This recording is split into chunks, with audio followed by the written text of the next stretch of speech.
ഷാർജയിൽ ഭർത്താവിന്റെ ക്രൂരപീഡനത്തെ തുടർന്ന് ആത്മഹത്യ ചെയ്തതാണ് കൊല്ലം സ്വദേശിയായ അതുല്യ. തൂങ്ങി മരിച്ച നിലയിലാണ് കണ്ടെത്തിയത്. എന്നാൽ ഭർത്താവ് തന്നോട് കാണിക്കുന്ന ക്രൂരതകൾ നേരത്തെ തന്നെ വീഡിയോയിലാക്കി അമ്മയ്ക്കും സഹോദരിക്കും ഉൾപ്പെടെ അതുല്യ അയച്ചിരുന്നു.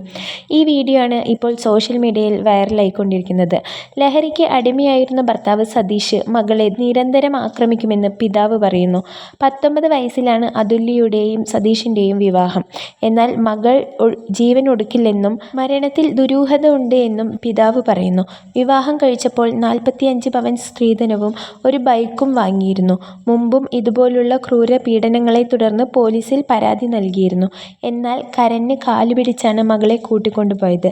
ശനിയാഴ്ച പുതിയ കമ്പനിയിൽ ജോലിക്ക് കയറാനിരിക്കുകയായിരുന്നു അതുല്യ. അതിനിടയിലാണ് തൂങ്ങി മരണം സംഭവിച്ചത്.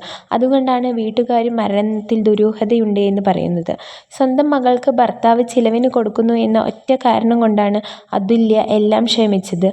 പക്ഷേ സഹിക്കാവുന്നതിലും അപ്പുറമായിരുന്നു കാര്യങ്ങൾ. എന്നാൽ അതുല്യ മരിച്ചതിന്റെ തൊട്ട് പിന്നാലെ ഫേസ്ബുക്കിൽ ഒരു പോസ്റ്റ് പങ്കുവച്ചിരിക്കുകയാണ് സതീഷ്. "അത് പോയി, അതുകൊണ്ട് ഞാനും പോണു." ശനിയാഴ്ച രാത്രിയാണ് ഷാർജയിലെ ഫ്ളാറ്റിൽ വെച്ച് തൂങ്ങി മരിച്ച നിലയിൽ കണ്ടെത്തിയത്. അതുല്യയുടെ സഹോദരി ഷാർജയിൽ ഇവരുടെ ഫ്ളാറ്റിന്റെ അടുത്ത് തന്നെയാണ് താമസിച്ചിരുന്നത്. ഇവർക്കയച്ച വീഡിയോയിൽ നിന്നാണ് അതുല്യ സഹിച്ച വേദന പുറംലോകമറിയുന്നത്.